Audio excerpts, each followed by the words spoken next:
Assalamualaikum warahmatullahi wabarakatuh.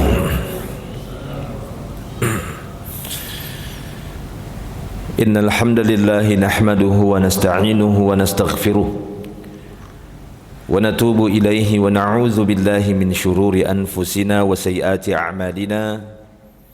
Man yahdihillahu fala mudhillalah wa man yudlil fala hadiyalah. Ashhadu an la ilaha illallah wahdahu la syarika lah wa ashhadu anna Muhammadan abduhu wa rasuluh.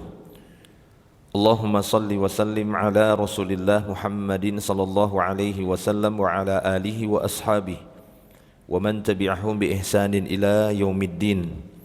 Wa qala Allah ta'ala ya ayyuhalladzina amanu taqullaha haqqa tuqatih wa la tamutunna illa wa antum muslimun.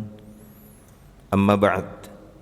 Ma'asyiral muslimin wal muslimat rahimani wa rahimakumullah ajma'in. Alhamdulillah, segala puji hanya milik Allah Subhanahu wa taala.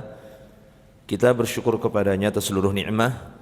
Pada kesempatan pagi hari ini Allah Subhanahu wa taala mengumpulkan kita kembali di salah satu rumahnya di Masjid Ar-Rahmah. Syukran. Dan insyaallah pada kesempatan pagi hari ini kita akan lanjutkan kembali pembahasan dari 70 hadis pilihan, di mana pada hari ini kita akan lanjutkan kembali di hadis yang berikutnya. Dari 70 hadis pilihan kita akan bahas di pagi hari ini di halaman 19 bagi yang memiliki e-booknya, di hadis yang ke-6. Kita akan bahas hadis berikutnya, yakni hadis yang ke-6. Seperti biasa kita akan bacakan hadisnya dan akan kita jelaskan. Jika memungkinkan akan kita jelaskan makna kalimat per kalimat. Dan di sini juga penulis akan menyertakan beberapa penjelasan-penjelasan yang penting untuk disampaikan, sekalipun penjelasannya tidaklah panjang lebar dijelaskan oleh penulis di sini. Dan insyaallah mudah-mudahan Allah Subhanahu wa taala memberikan kemudahan bagi kita untuk memahami hadis ini dan bisa mengamalkannya nantinya. Dan insyaallah kita usahakan untuk menjelaskan apa yang mampu untuk kita jelaskan insyaallah. Baik. Hadis yang ke-6 adalah hadis yang diriwayatkan dari salah seorang sahabat yang mulia, Anas bin Malik, yang dikenal juga dengan kunyahnya Abu Hamzah. Kita bacakan hadisnya. Hadis ini dikeluarkan oleh Imam Muslim di dalam sahihnya, hadis yang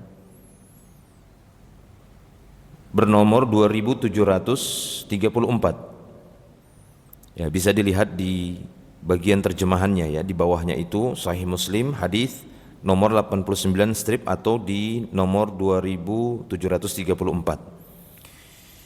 Taib. An Anas ibn Malik radhiyallahu an, dari Anas bin Malik. Nanti akan kita bacakan tentang biografi Anas bin Malik yang disebutkan oleh penulis di sini secara ringkas. Ya, Anas bin Malik kita bisa lihat secara langsung di situ, masih di halaman 19 ya. Tentang perawi hadis yakni Anas bin Malik Al-Ansari, yang kunyahnya adalah Abu Hamzah. Ya, kunyahnya Abu Hamzah. Abu Hamzah Anas bin Malik Al-Ansari. Beliau adalah khadimnya Rasulullah sallallahu alaihi wasallam, pembantu Rasulullah sallallahu alaihi wasallam, di mana ibunya mendatangi Rasulullah sallallahu alaihi wasallam dan menyampaikan kepada beliau, wahai Rasulullah, jadikanlah anakku ini yaitu Anas sebagai khadimmu, sebagai pembantumu yang akan membantumu di dalam memenuhi hajat-hajatmu. Maka semenjak itu Anas bin Malik pun menjadi khadimnya Rasulullah sallallahu alaihi wasallam sampai wafatnya Rasulullah sallallahu alaihi wasallam. Nah, maka kata penulis di sini bahwa perawi hadis ini yakni Abu Hamzah Anas bin Malik Al-Ansari, pembantunya Rasulullah sallallahu alaihi wasallam yang lahir di kota Madinah. 10 tahun sebelum tahun hijrah. Jadi diperkirakan kelahirannya Anas bin Malik adalah 10 tahun sebelum tahun hijrah. Lalu dia masuk Islam ketika masih kecil, dan dia menemani Nabi SAW serta melayaninya selama beberapa tahun sampai Rasulullah SAW wafat. Ada yang mengatakan bahwa Anas bin Malik melayani Nabi SAW selama 10 tahun. Kurang lebih dia 10 tahun sebelum hijrah kelahiran Anas bin Malik, lalu melayani Nabi SAW kurang lebih selama 10 tahun, sehingga umurnya berkisar antara 20 tahun saat wafatnya Rasulullah SAW. Taib. Maka selanjutnya kata beliau, masuk Islamnya ketika masih kecil, kemudian menemani Nabi SAW dan melayaninya selama beberapa tahun sampai Rasulullah SAW wafat. Setelah beliau wafat, kemudian dia pergi ke Damaskus. Lalu beliau juga bertinggal ataupun bertempat tinggal di Basrah. Lalu beliau ke Damaskus dan ke Basrah. Dan beliau banyak meriwayatkan hadis, di mana hadisnya bisa mencapai 2286 hadis yang bersumber dari Anas bin Malik, dari sahabat Anas bin Malik ini. Dan dia wafat ataupun meninggal dunia di Basrah pada tahun 93 Hijriah pada usia 100 tahun lebih. Ada yang mengatakan 99 tahun sebelum 100, ada yang mengatakan 100 tahun lebih sedikit. Intinya Anas bin Malik dianggap ataupun diperhitungkan sebagai sahabat yang terakhir wafat. Dia adalah termasuk sahabat yang terakhir kali wafat ataupun meninggal dunia dibandingkan sahabat-sahabat Nabi SAW yang lainnya. Nah, ini sekilas tentang biografi rawi hadis yang akan kita bahas, yaitu Anas bin Malik, atau yang dikenal kunyahnya juga dengan Abu Hamzah, Abu Hamzah. Kita lanjutkan. An Anas ibn Malik radhiyallahu anhu qal, dari Anas bin Malik radhiyallahu anhu, dia berkata, qala Rasulullah sallallahu alaihi wasallam, Rasulullah sallallahu alaihi wasallam bersabda, kata beliau, innallaha la yarda 'anil 'abdi ay ya'kulal aklata fayahmadahu 'alaiha aw yashraba syarbata fayahmadahu 'alaiha. Di dalam sabda beliau sallallahu alaihi wasallam di sini, beliau mengatakan, sesungguhnya Allah Subhanahu wa taala, sungguh Allah taala ridha terhadap seorang hamba yang apabila dia menyantap satu makanan atau sebuah makanan, maka dia memuji Allah Subhanahu wa taala atas makanan itu, fayahmadahu 'alaiha. Allah taala ridha dengan seorang hamba jika dia mengkonsumsi ataupun menyantap satu jenis makanan, maka dia langsung memuji Allah atas satu jenis makanan itu. Begitu juga au yashroba syarbah, atau ketika dia meneguk satu minuman, satu jenis minuman. Minuman apapun itu, yang penting minuman halal pastinya, bukan minuman haram yang dimaksud, bukan pula makanan haram, tapi yang halal yang dimaksud di sini. Atau dia meneguk satu jenis minuman, lalu dia langsung memuji Allah atas minuman itu, alaiha, yakni ala syarbah tadi. Dan para ulama mengatakan bahwa makanan ataupun minuman atau jenis-jenis makanan minuman yang dikonsumsi oleh manusia yang dia padat ataukah dia basah ataupun berkuah, maka semuanya itu kategori makanan. Maka semua itu dianggap makanan yang bisa dikonsumsi, disantap oleh manusia. Maksudnya apa? Hukumnya sama. Artinya tidak kita bedakan, oh ini makanan, ini minuman. Adabnya beda. Kalau makan tangan kanan, kalau minum boleh tangan kiri. Kenapa?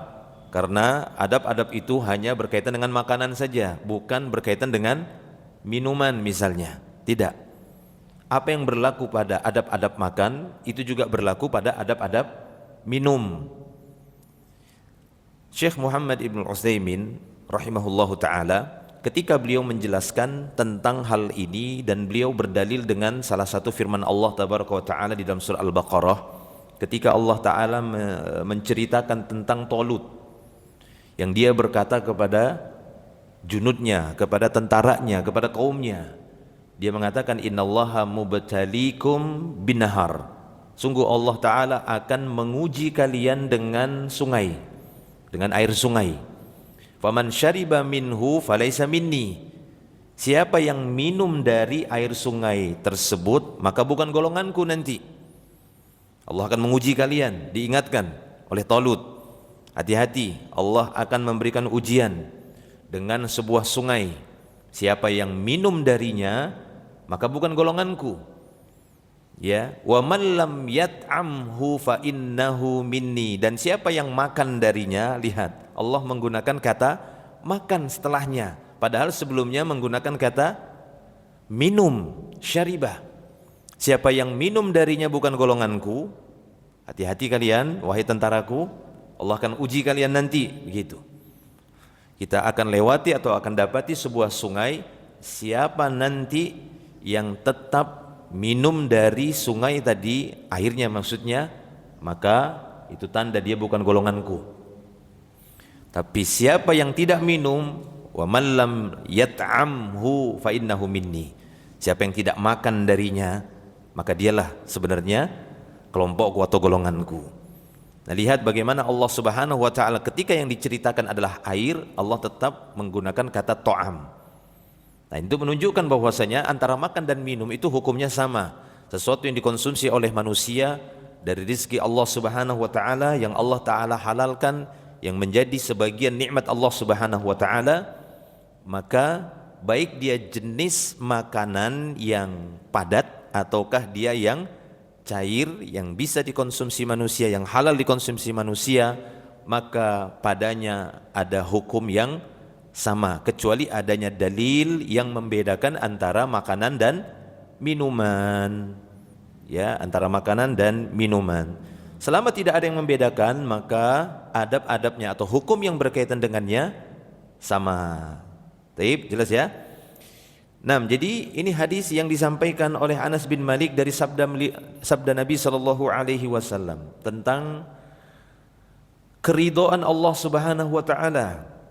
Pada hadis ini di awal Nabi sallallahu alaihi wasallam mengatakan innallaha la yarda, sungguh Allah tabaraka wa taala sungguh-sungguh ridha, dengan bentuk taukid, ya, penguatan ridha itu berulang-ulang untuk menunjukkan penekanan betapa ridhonya Allah tabaraka wa taala terhadap hambanya yang melakukan perbuatan ini.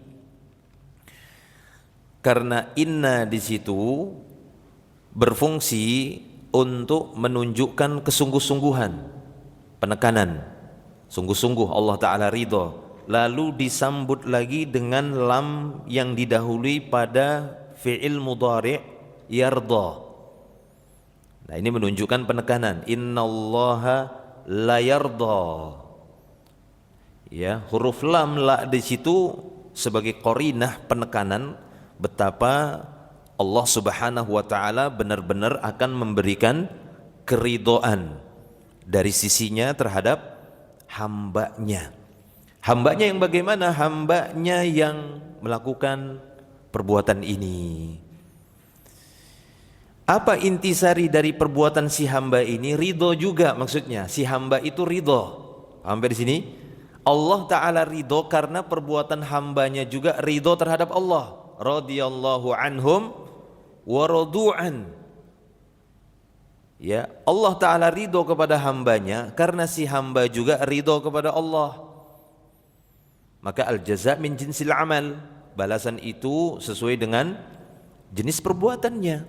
Ketika hamba itu menampakkan keridhaan terhadap Rabbnya, maka Allah akan membalas keridhaan si hamba tadi dengan ridho dari sisi Allah. Dan Allah Ta'ala ketika memberikan balasan, maka balasan Allah Subhanahu wa Ta'ala sangat besar dan tidak ada yang menandingi dan membandingi dari balasan Allah Tabaraka wa Ta'ala. Taib, ya. Itu para jemaah milik Allah Subhanahu wa taala. Apa makna ridha? Secara bahasa makna ridha semakna dengan al-qabul. Ya, yaitu menerima. Al-qabul atau qabulu syai' wala radda minhu syai'. Jadi dikatakan ridha secara bahasa Arab artinya menerima tanpa ada menolak sedikit pun. Itu dia. Enggak ada sedikit pun yang ditolak. Itu makna ridha. Dan telah kita lewati sebagian hadis ataupun salah satu hadis sebelumnya bagaimana ucapan yang di dalamnya pengakuan seorang hamba terhadap Allah Subhanahu wa taala ataupun ridho terhadap Allah. Hadis sebelumnya masih ingat ya? Man qala raditu billahi rabba. Masih ingat apa masih lupa?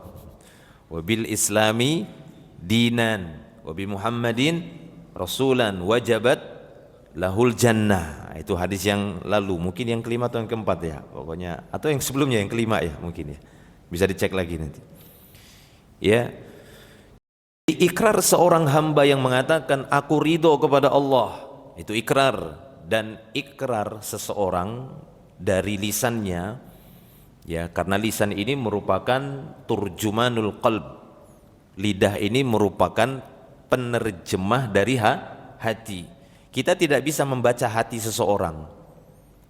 Tidak mungkin kita membaca hati seseorang. Kita mengetahui kondisi, sebagian kondisi hati seseorang itu bisa kita lihat bagaimana dia berkata ataupun berbicara.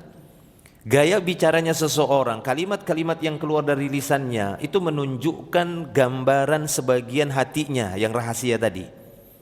Kalau dia suka berkata-kata kotor, berkata keji, enggak teratur omongannya, enggak terkendali, ini menunjukkan kondisi hatinya seperti yang dia ucapkan.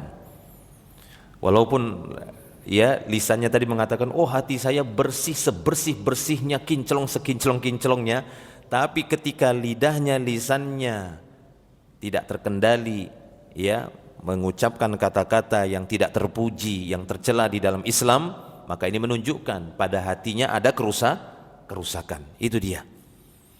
Walaupun lidahnya ataupun lisannya berkata-kata dan melindungi tentang buruknya hati tadi. Oh hati saya bagus kok. Ya, ini cuma lisan saya saja, ini cuma perbuatan saya saja, tapi hati saya pada asalnya itu bersih, kata dia. Tapi terlihat dari ucapan-ucapannya tidak terkendali, ya, sembarangan, serampangan pada kata-katanya, terlihat atau perbuatannya pelanggaran demi pelanggaran. Walaupun lisannya mengatakan hati saya bersih, maka tidak mungkin dipercaya karena lidah merupakan penerjemahnya hati. Ya, taib ya. Oleh karena itu, ketika seorang mengatakan raditu billahi rabba wa bil islami dina wa bi Muhammadin rasulan, siapa yang mengucapkan kalimat ini seperti hadis yang sebelumnya, maka Allah Ta'ala menjamin bagi dia surga. Karena ucapan seperti ini Allah Ta'ala lihat dari hatinya juga. Kalau ini benar bermula dari hati yang benar-benar ridha. Nah ini tadi, makanya kita perlu jelaskan juga kembali apa itu makna ridha. Ridha adalah sebuah penerimaan tanpa ada sedikit pun penolakan. Itulah makna ridha. Ketika seorang hamba mengatakan raditu billahi rabba, artinya dia tidak menolak sedikit pun apa yang datang dari Allah. Itu maksudnya. Ketika dia mengatakan aku ridho Islam sebagai dinku, maksudnya dia tidak menolak sedikit pun apa yang ada pada Islam, syariat-syariatnya, hukum-hukumnya, tidak ada yang dia tolak sedikit pun, semuanya dia terima. Itu namanya ridho terhadap Islam.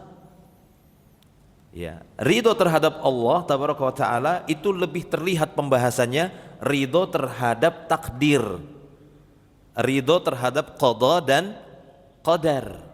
Apa beda qada dan qadar? Apa Pak? Beda qada dan qadar. Nah, kalau qadar ataupun takdir itu lebih umum. Segala sesuatu yang ditetapkan oleh Allah Subhanahu wa Ta'ala dari azali, dan diantaranya ada yang sudah terjadi, dan ada yang belum terjadi atau akan terjadi, dan pasti akan terjadi. Sesuatu yang sudah ditakdirkan oleh Allah pasti terjadi. Tapi sebagian ada yang sudah berlalu, sudah terjadi, dan sebagian lagi ada yang belum terjadi dan nanti akan terjadi. Maka ketika disebutkan secara bersamaan qada dan qadar, qada maksudnya sesuatu yang sudah Allah Ta'ala hukum. Makanya qada itu juga bermakna hakam, hukum, sudah dilaksanakan, sudah terjadi. Nah, makanya ada sebuah doa di mana riwayat ini disahihkan oleh Syekh Al-Albani ketika beliau sallallahu alaihi wasallam berdoa kepada Allah, Allahumma inni as'aluka ar-ridha ba'dal qada. Allahumma inni as'aluka ar-ridha ba'dal qada. Ya Allah, aku memohon kepadamu sikap ridha setelah qada. Maksudnya takdir yang sudah diputuskan oleh Allah untuk si hamba. Maka di antara bukti ucapan seorang yang menunjukkan dia ridho kepada Allah itu lebih terlihat ketika dia mendapatkan qadanya, qadarnya. Misalnya seorang mendapatkan rezeki hari ini sekian-sekian. Nah, itu Allah Ta'ala akan lihat, betulkah dia ridho sesuai dengan ucapan yang mengatakan raditu billahi robba, ya, ataukah dia menggerutu, ataukah dia mencela. Nah, begitu juga berkaitan dengan makanan ini, bahwa apa yang disebutkan oleh Nabi SAW, Allah ridho kepada seorang hamba. Kenapa? Karena si hamba menampakkan ridhonya terhadap makanan yang Allah beri kepadanya, minuman yang Allah Ta'ala beri kepadanya. Dia tidak mencela sedikit pun. Itulah yang dicontohkan oleh Nabi kita SAW. Di antara bentuk ridhonya seorang hamba kepada Allah Subhanahu wa Ta'ala dalam hal makanan dan minuman, dia tidak mencela sedikit pun, sekalipun hanya dengan lirikan mata atau dengan isyarat-isyarat tubuhnya. Bisa nggak kita mengisyaratkan badan menunjukkan celaan terhadap makanan? Bisa. Makanya Abu Hurairah radhiyallahu anhu mengatakan dalam hadisnya, ma'aban Nabi sallallahu alaihi wasallam ta'aman qat. Nabi sallallahu alaihi wasallam tidak pernah didapati mencela makanan sedikit pun sebelumnya. Inishtahahu akalah. Jika beliau menginginkan makanan tadi, bersyahwat dengan makanan tadi, beliau akan makan.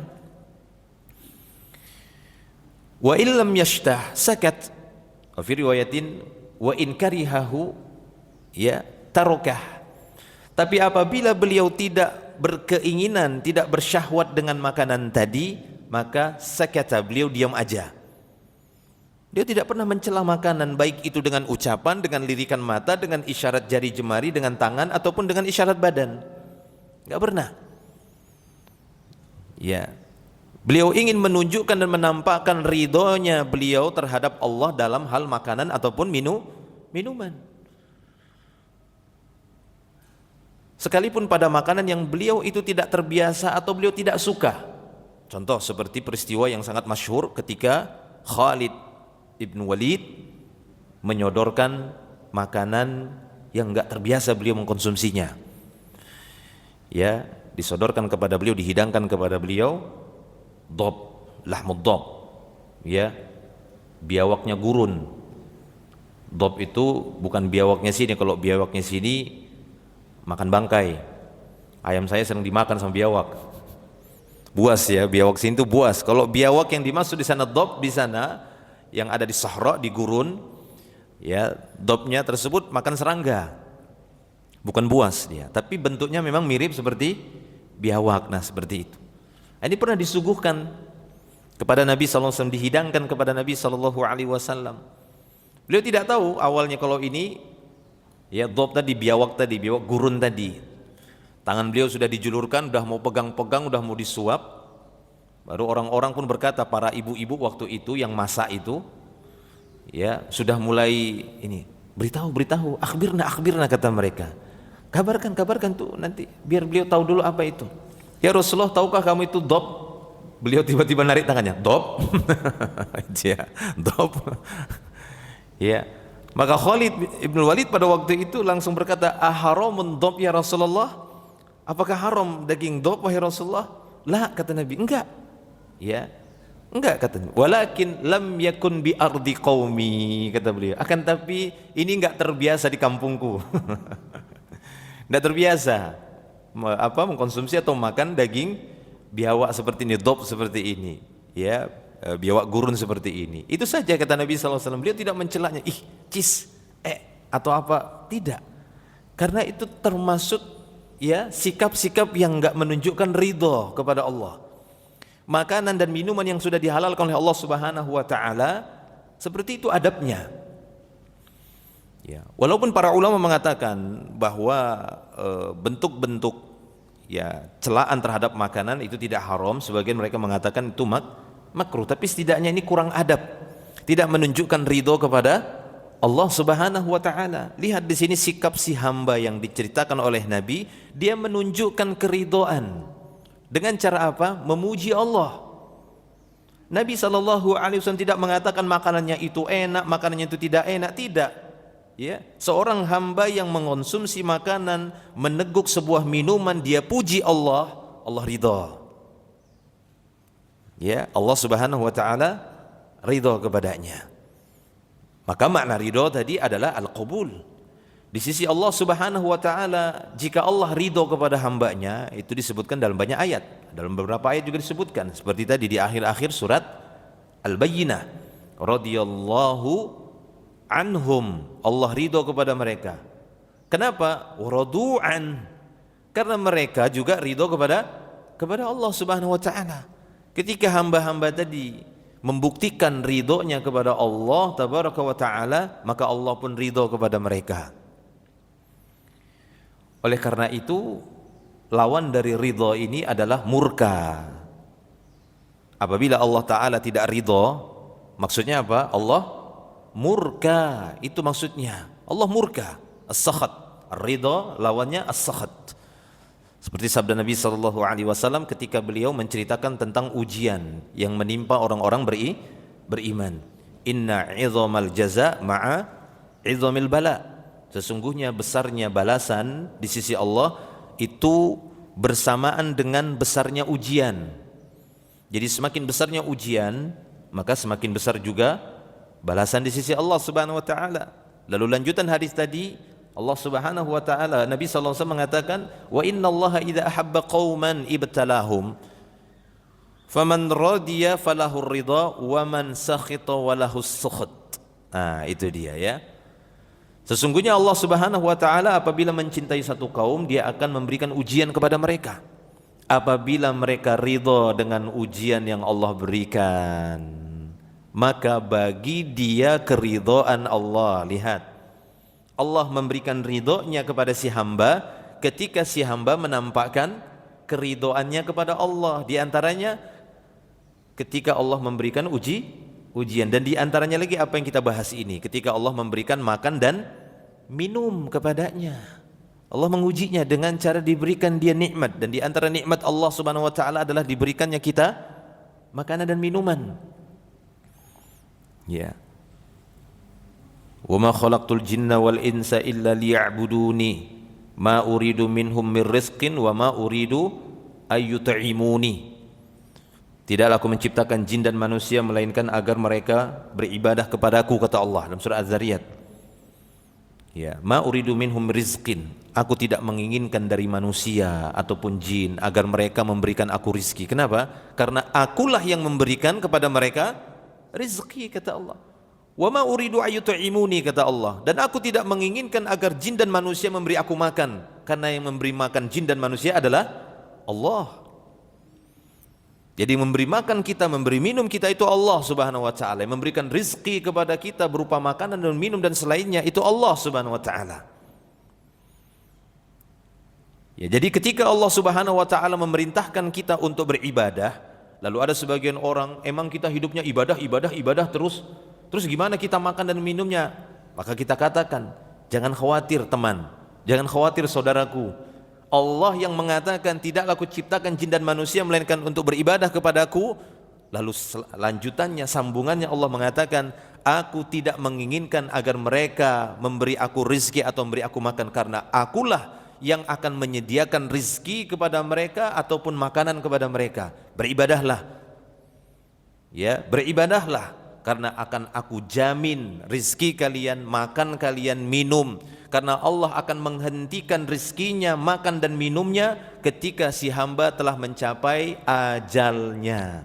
Ketika ajal belum sampai, pasti Allah kasih dia rizki, makan ataupun minum. Nggak perlu khawatir, walaupun dolar naik. Lagi viral, lagi heboh, lagi ribut ya kan. Orang dinasehati untuk bersabar, larinya kemana-mana. Ya, siapa yang nasihatin penguasa, siapa? Loh, disuruh bersabar.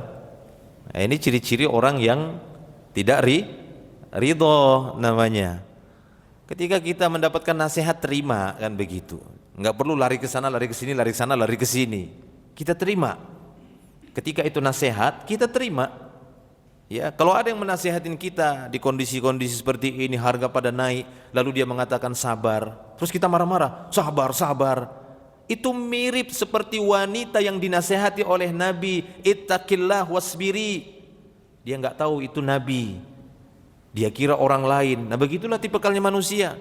Kalau yang nasihatnya itu orang-orang biasa, dilawan. Begitu tahu itu tadi Nabi, baru dia lari ngejar Nabi. Ya Rasulullah, aku nggak tahu kalau itu tadi engkau. Maka Nabi mengatakan, telat sabarmu. Ya, telat sabarmu. Kenapa nggak dari tadi kamu sabar?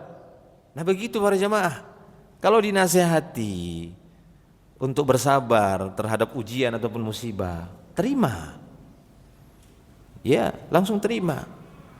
Ketika si wanita tadi, Nabi datang, tapi dia nggak melihat orang yang menasihatinya. Bertakwalah kepada Allah, sabarlah. Maka dia justru menjawab, innaka lam tusab bi musibati, kata dia.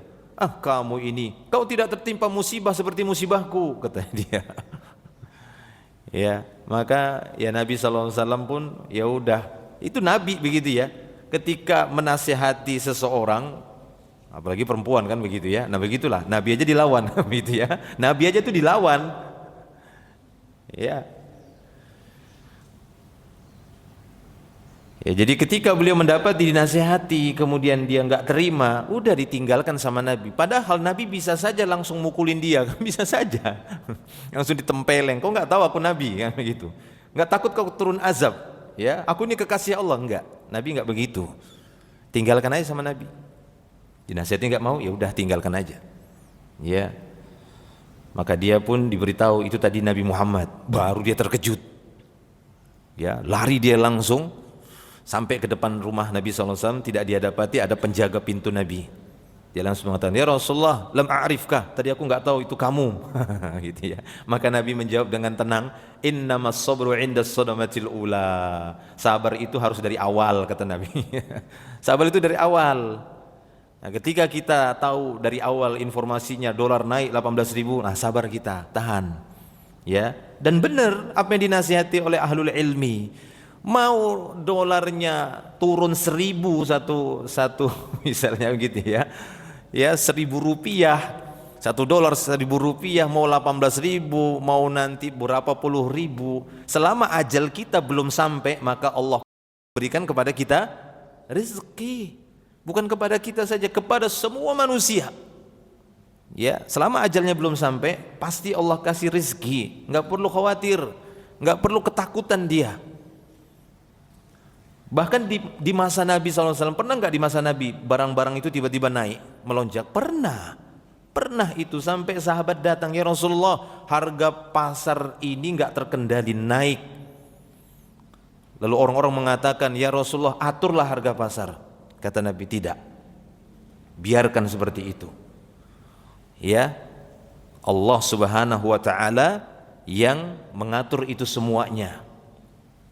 Ya.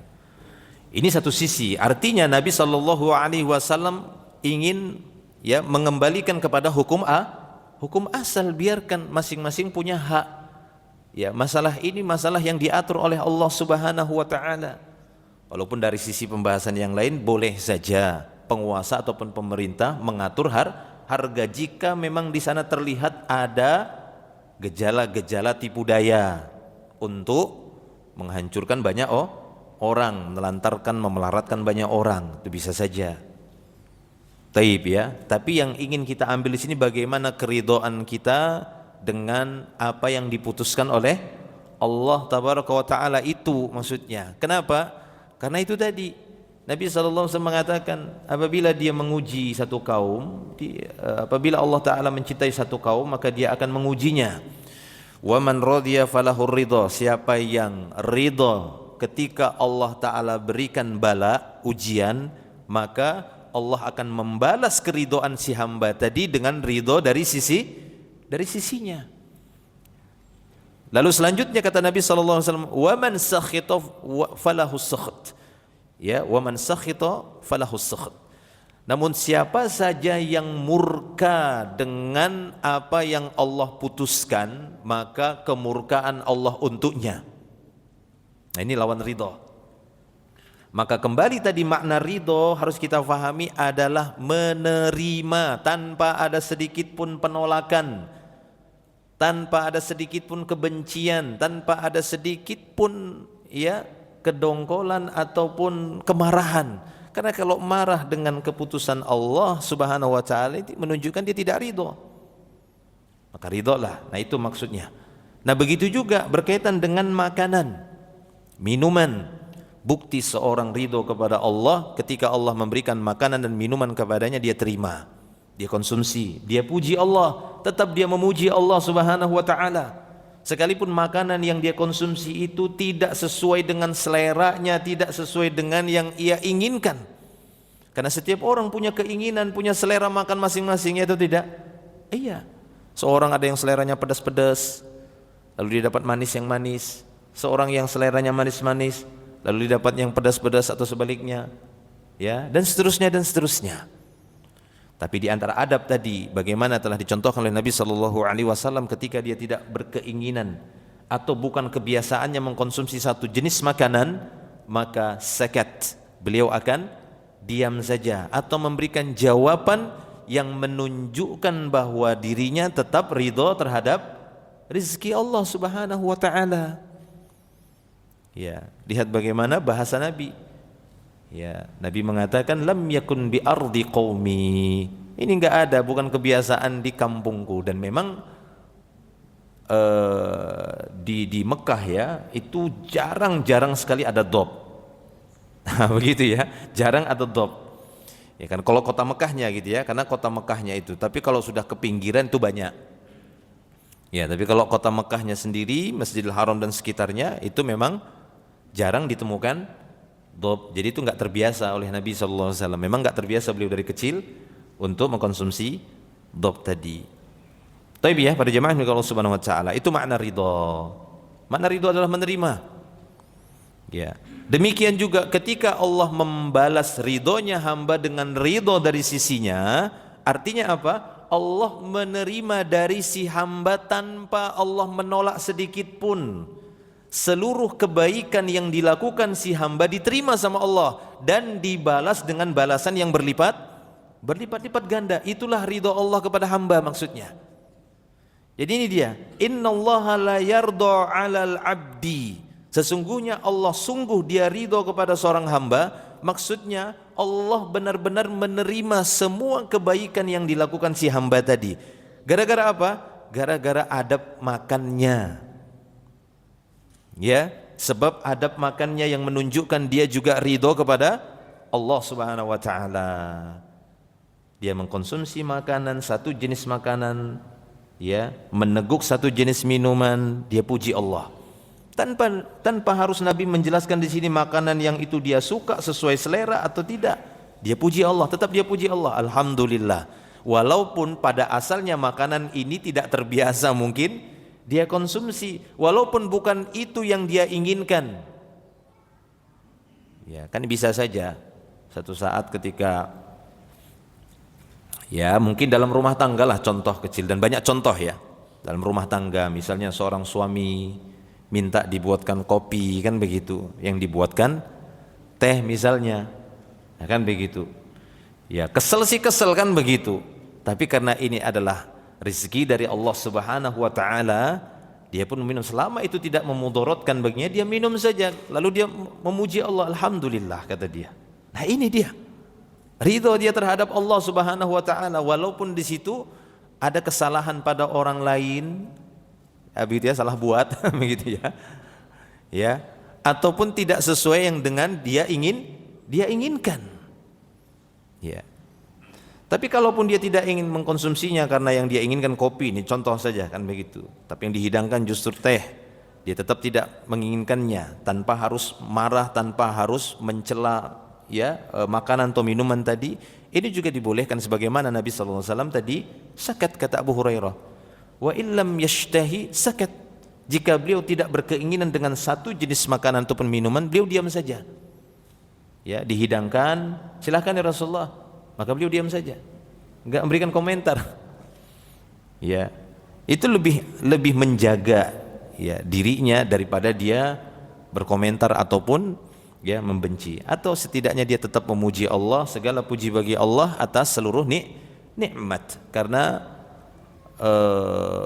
nikmat apapun yang Allah tabaraka wa taala berikan kepada kita, maka patut bagi kita untuk mensyukurinya. Ya. Taib ya. Itu para jemaah yang dimuliakan Allah Subhanahu wa taala, makna ridho. Jadi makna Allah ridho kepada hambanya, maksudnya Allah terima. Sebagaimana si hamba menerima apapun yang diberikan oleh Allah. Dia tidak ingkari, ini rezeki dari Allah, ini makanan dan minuman dari Allah. Itu dia akui.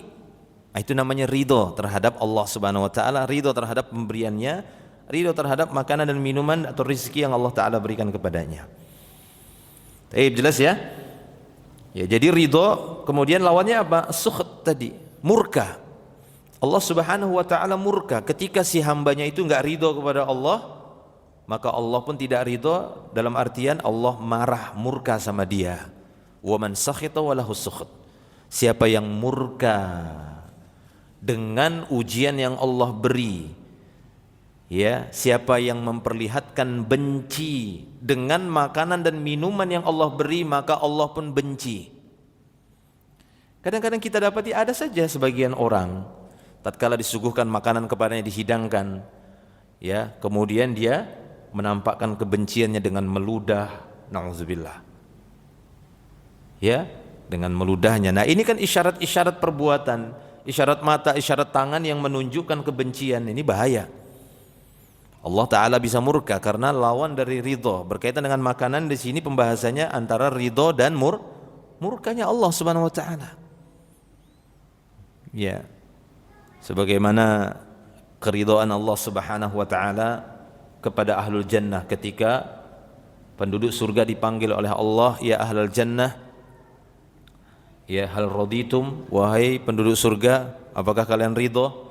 Maka penduduk surga pun mengatakan, bagaimana kami tidak ridho wahai Allah, ya engkau telah memasukkan kami ke dalam surga, bagaimana kami tidak ridho?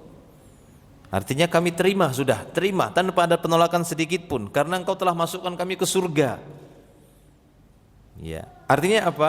Engkau telah menerima semua kebaikan-kebaikan kami, itu dianggap kebaikan. Ya. Lalu Allah Ta'ala mengatakan kepada mereka lagi, maukah aku berikan kepada kalian yang lebih afdal lagi, kata Allah Ta'ala. Maka bingung penduduk surga waktu itu, apa ya Allah? Maka Allah Ta'ala mengatakan, uhillu alaikum ridwani, aku halalkan bagi kalian ridhoku, ya, walam askhat alaikum ba'dahu abadan, aku takkan pernah murka kepada kalian setelah ini selama-lamanya. Allahu Akbar. Itu kata Allah.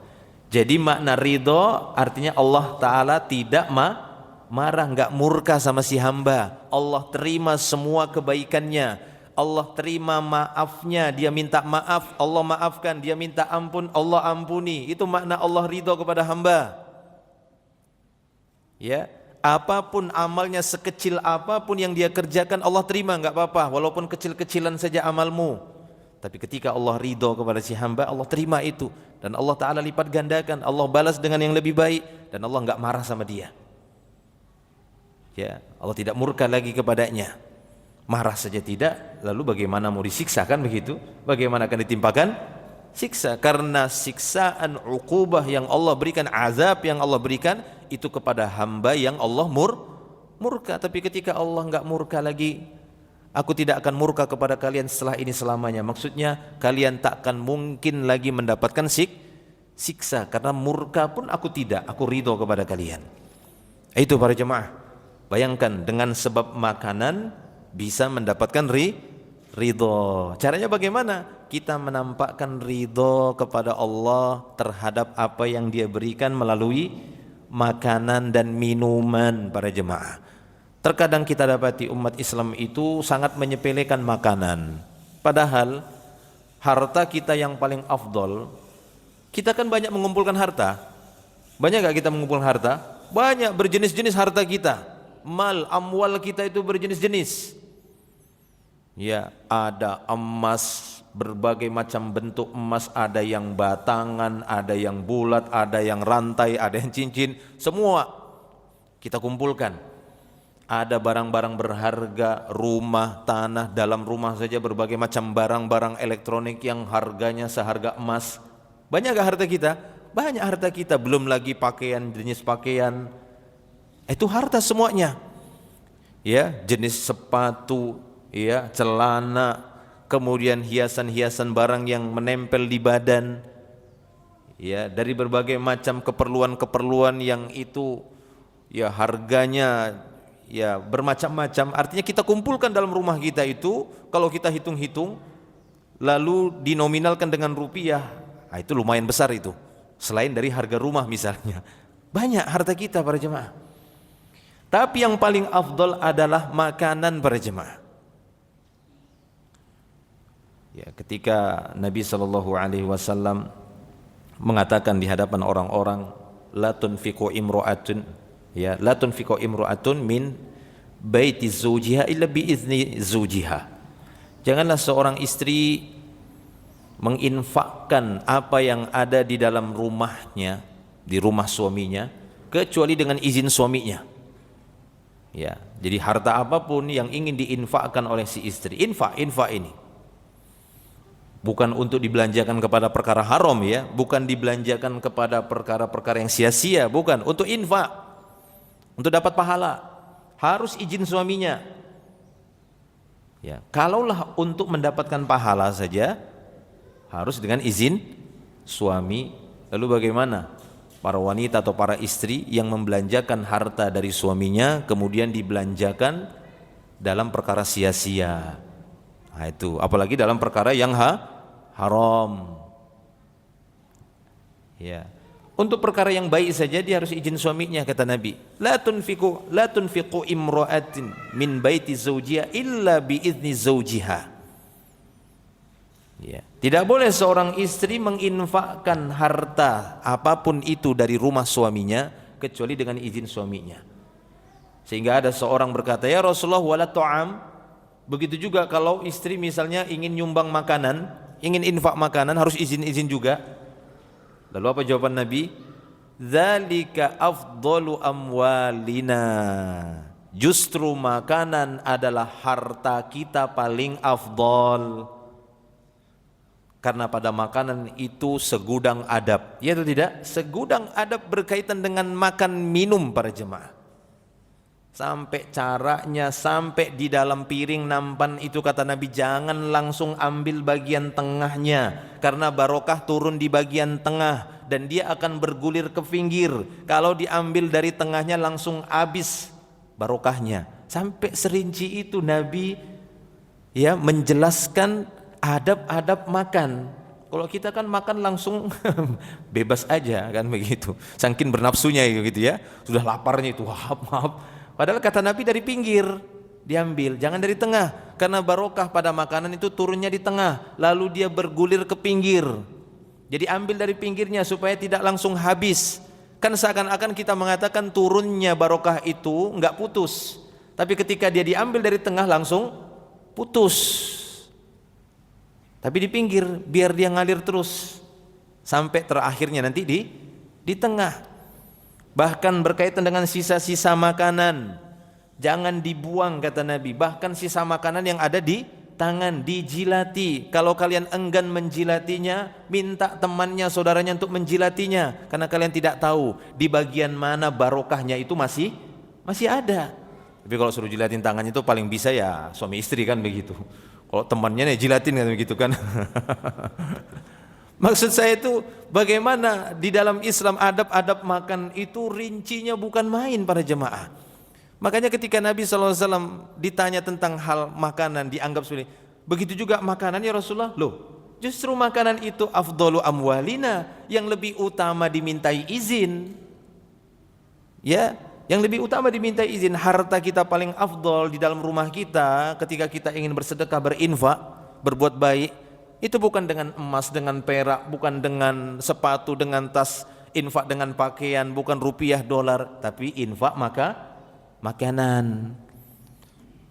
Ya, dan kalau kita bahas ini kenapa dia lebih afdal, itu panjang lagi kan begitu. Karena memang manfaatnya dia lebih cepat, dia langsung ke bagian daging. Nah kan begitu ya, dia langsung ke bagian dalam, dikonsumsi langsung ke bagian darah, langsung jalan dia di darah. Ya, jalan dia di usus, manfaat itu. Ya, di badannya, langsung ke seluruh anggota tubuhnya ketika dikonsumsi makanan itu. Taib itu ya, para jemaah kalau subhanahu wa ta'ala. Ya, maka kita jangan menyepelekan tentang makanan ini. Ya, makanan ini merupakan harta kita paling afdal. Oleh karena itu dalam hadis ini Nabi sallallahu alaihi wasallam menyebutkan bagaimana ridhonya Allah terhadap seorang hamba yang punya adab terhadap makanan. Apa itu? Memuji Allah terhadap makanan apapun, karena ucapan Nabi ayyakulal aklah, dia mengkonsumsi aklah, yaitu sebuah makanan apapun itu.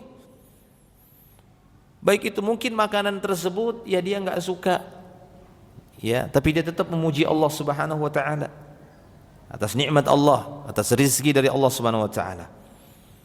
Baik ya. Jadi innallaha la yarda 'anil abdi.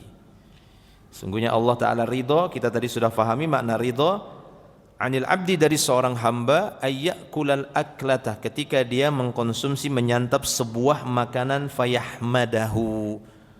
Ya, fa-nya di sini fa sababiyah yang menyebabkan dia memuji Allah. Makanya huruf dal pada fi'il mudhari itu difathahkan, fayahmadahu.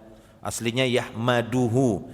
Tapi karena fa-nya adalah fa sababiyah yang menunjukkan dengan sebab itu dia memuji Allah, dengan sebab dia bisa mengkonsumsi makanan sehingga dia memuji Allah. Fayahmadahu 'alaiha. Au yashroba syarbah, atau dia meminum satu jenis minuman. Ya, itu yang dikonsumsi manusia, akan tapi dia cair, ada cairannya. Apakah itu teh, kopi, ataukah itu sup, ya gitu ya, bakso yang ada kuah-kuahnya, itu kan diminum namanya.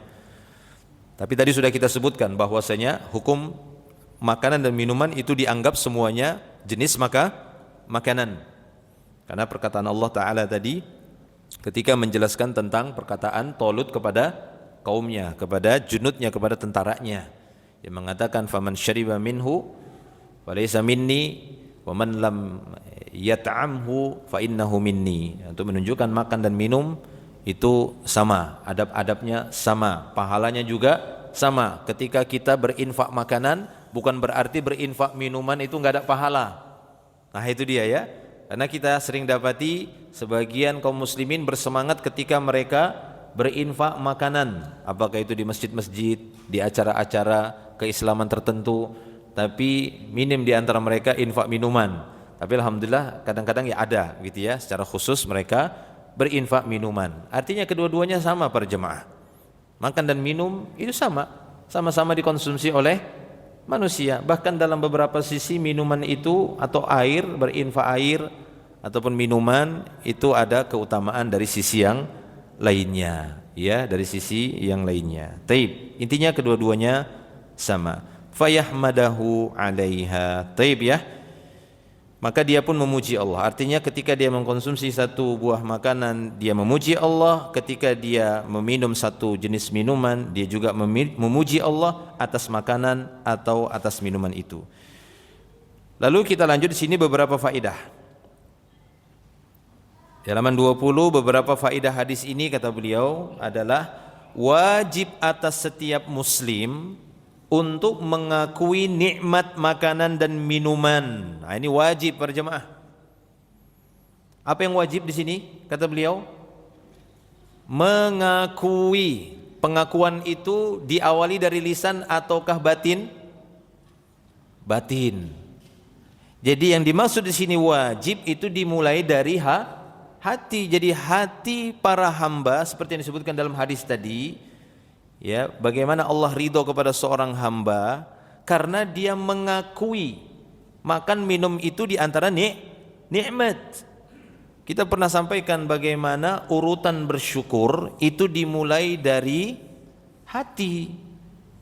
Hati itu yang terlebih dahulu bersyukur kepada Allah sebelum lisannya bersyukur. Ya. Bagaimana cara bersyukurnya hati? Itu dia tadi mengakui, meyakini yang berkaitan dengan perbuatan hati, yang berkaitan dengan amalan hati, yaitu pengakuan. Kita mengakui itu nikmat, bersyukur terhadap nikmat. Allah Ta'ala berfirman di dalam Al-Quran, wa ma bikum min ni'mah faminallah. Ya, nikmat apapun yang ada pada kalian itu semua dari Allah. Itu kita akui. Ya. Dan tidak berhenti sampai di situ para jemaah. Ini penting dan ini pernah kita bahas di hadis ini juga. Ya, saya lupa di hadis kedua atau ketiga itu. Bahwa kesempurnaan rasa syukur seorang hamba kepada Allah dengan cara bersyukur kepada manusia. Seorang tidak dikatakan bersyukur kepada Allah sampai dia juga bersyukur kepada manusia. Maksudnya apa? Maksudnya, ya, makanan dan minuman yang sampai kepada kita itu biasanya melalui tangan-tangan manusia. Jaranglah, bahkan mungkin tidak ada hari ini yang kita dapati ada di antara hamba Allah dapat makanan minuman langsung turun dari langit. Ada. Seperti Bani Israel langsung diturunkan salwa. Ya kan? Turunkan dari langit langsung. Ada hari ini kita mendapatkan makanan minuman kemudian turun langsung dari langit? Enggak, semuanya buah kerja keras dari manusia. Bahasanya ada yang ngolah dulu dan panjang. Ada yang mengawalinya itu dari tumbuh-tumbuhan, ada yang harus sembelih dulu hewan, dia bertarung dulu dengan sapi, dengan kambing, kan begitu? Ya, ada yang dia harus ke sawah ladang. Enggak langsung para jemaah. Kalau kita tidak bersyukur kepada jasa-jasa manusia terhadap makanan ini, maka jatuh kita kepada kufur. Hati-hati para jemaah. Ya, kita harus bersyukur kepada jasa-jasa manusia yang mereka bekerja keras untuk mengolah makanan tadi sehingga sampai kepada kita dalam keadaan lebih mudah. Saat ini ya. Kalau dulu mungkin masing-masing orang ya ngolah makanan itu berburu langsung, kan begitu ya. Buat panah sendiri, tombak sendiri, berangkat ke hutan. Kan begitu dulu. Cari kancil misalnya ataupun hewan-hewan yang halal untuk diburu. Baca bismillah, kemudian disembelih, bawa ke rumah, dikerjain, dikulitin ini, kemudian dipanaskan di ini dan diolah dengan kebiasaan mereka. Ada yang dibakar, ada yang digoreng. Oh, nggak ada minyak goreng dulu, dibakar paling sering. Ya, atau direbus sehingga mereka konsumsi. Tapi sekarang ini ada jasa-jasa manusia para jemaah. Anggaplah mungkin kita tidak paham nih, kita nggak tahu Ustaz siapa. Ya setidaknya orang-orang yang memang secara langsung datang kepada kita kemudian memberikan makanan. Ya. Di dalam rumah tangga ada jasa-jasa para istri. Itu dia. Ya, umumnya seperti itu. Ada jasa-jasa istri di sana buatkan makanan, minuman. Kemudian disuguhkan kepada suaminya, kepada anaknya. Ya, kata Nabi kita sallallahu alaihi wasallam untuk menunjukkan kita syukur kepada Allah yaitu bersyukur kepada manusia. Man lam yashkurin nas lam yashkurillah. Siapa yang tidak berterima kasih sama manusia, maka dia dihukumi belum bersyukur kepada Allah. Walaupun dia mengatakan alhamdulillah dapat makanan, tapi dia enggak berterima kasih kepada manusia, belum, kata Nabi. Ya, caranya bagaimana? Caranya dengan memberikan balasan kepada mereka dengan yang serupa kalau bisa. Tapi kalau tidak bisa dengan doa-doa yang diajarkan oleh Nabi. Di antaranya dengan mengucapkan apa? Jazakallahu khaira. Jika dia laki-laki, kalau dia perempuan, jazakillahu khaira. Nah, seperti itu para jemaah. Ya. Karena kata Nabi sallallahu alaihi wasallam dalam hadisnya yang masyhur, pernah kita sampaikan juga mungkin, man sana'a ilaikum ma'rufan fakafi'uh. Balas kata Nabi, jika ada yang berbuat satu jenis kebaikan kepada kalian, balas. Ya, jadi orang yang menerima kebaikan itu diperintahkan oleh Nabi untuk balas kebaikan yang telah dia terima kepada orang yang memberi. Orang yang memberi diperintahkan oleh Nabi SAW untuk ikhlas, tidak mengharap balasan dari orang yang dia beri, tapi mengharapkan balasan dari Allah. Paham adab kedua belah pihak ini ya? Nah, seperti itu. Orang yang memberi harapkan balasan dari Allah, bukan dari orang yang dia beri. Innama nut'imukum liwajhillah la nuridu minkum jazaan wala syukura. Ini adalah ucapan orang-orang beriman yang Allah Ta'ala abadikan di dalam Al-Quran. Kami memberi kalian makan itu semata-mata mengharapkan balasan di sisi Allah, mengharapkan wajah Allah saja. La nuridu minkum jazaan. Kami tidak menginginkan balasan dari kalian terhadap makanan yang kami beri kepada kalian. Kami enggak mengharap balasan. Yang kami harapkan balasan di sisi Allah, wajah Allah saja. Wala syukuran, kami juga enggak menginginkan ucapan terima kasih syukron. Bukan itu yang kami inginkan. Ini adab. Orang yang memberi harapkan balasan dari Allah, bukan dari orang yang diberi. Aku kasih dia. Supaya apa? Supaya satu waktu nanti dia juga membalas aku, memberi aku sesuatu juga. Ini enggak ikhlas dalam pemberian. Ya, aku undang dalam acara nikahanku orang-orang supaya aku bisa memberikan makan-makan untuk mereka, ya, dan supaya aku dapat balasan ampau-ampau, dikasih kotak. Ini menunjukkan kayaknya orang ini nggak ikhlas, ya kan, seperti itu. Walaupun ya mereka mengatakan, hati manusia siapa yang tahu. Tadi sudah kita katakan, perbuatan dan ucapan manusia itu merupakan penerjemah rahasia di dalam hati. Ya, seperti itu. Kita nggak tahu isi hati manusia, iya, tapi dari apa yang dia ucapkan, apa yang dia perbuat, itu merupakan tanda apa yang ada di dalam hatinya. Itu menunjukkan hatinya menginginkan balasan. Ya, contoh, lihat rumah makan. Apa di antara bukti bahwasanya mereka ingin balasan? Pak, sini kasir dulu Pak, katanya bilang gitu ya. Ada yang bayarnya di awal, ada bayarnya yang belakangan setelah makan. Itu menunjukkan bahwasanya mereka pingin balasan, atau biasanya dikasih ya qaimatul as'ar. Itu bahasa Arabnya apa ya? Daftar menu gitu ya. Daftar menu plus langsung harga di sampingnya begitu. Itu menunjukkan bahwa dia pingin dibalas dengan fulus, dengan rupiah. Itu dia. Taib. Itu ya. Jadi pengakuan ya tadi ya. Jadi ketika kita bersyukur kepada Allah Subhanahu wa taala, berterima kasih kepada Allah Subhanahu wa taala atas makan dan minuman, bahwa umumnya makanan dan minuman yang sampai kepada kita ada jasa manusia, dan kita tidak dianggap bersyukur kepada Allah, terhalangi kita mendapatkan apa yang disebutkan dalam hadis ini, innallaha la yardha 'alal 'abdi ayyakulahu al-aklah fayahmadahu. Nah, kan begitu. Allah ridha kepada seorang hamba yang dia mengkonsumsi satu jenis makanan lalu dia memuji Allah.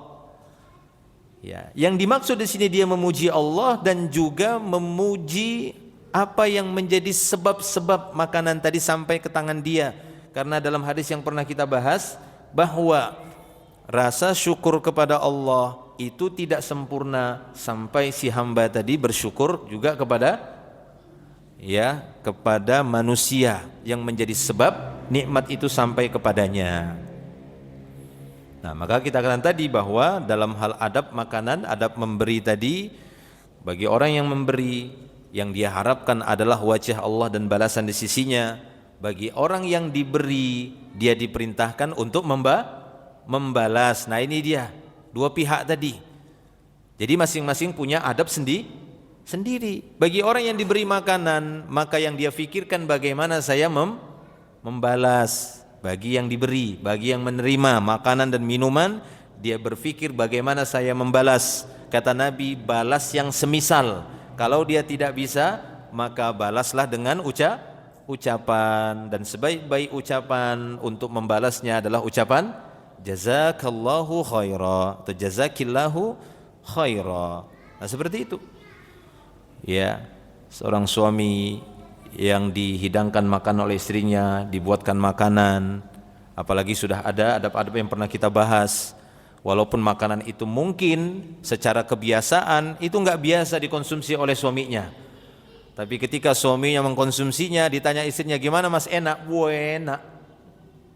Ya, betul enak, betul. Ini enggak ada ini di restoran-restoran. Lah iya, kalau ada di restoran enggak laku. Ya, dia memujinya, jazakillah khairan ya zaujati, kan begitu. Jazakillah khairan wahai istriku. Ya. Enak mas, wah enak sudah gitu. Jazakillah khairan, doakan saja. Taib ya, walaupun dia tahan napas waktu mengkonsumsinya. Taib, ya itu ya para jamaah kalau subhanahu wa ta'ala. Ataupun yang lainnya. Karena itu yang paling sering terjadi, ya, makanan yang disuguhkan kepada seseorang itu lebih sering disuguhkan antara suami dan istri, ataupun ayah ataupun ibu lah kepada anak-anaknya. Jangan sampai ada anak-anak yang tidak berterima kasih kepada ibunya ketika ibunya membuatkan makanan, memberikan makanan kepadanya.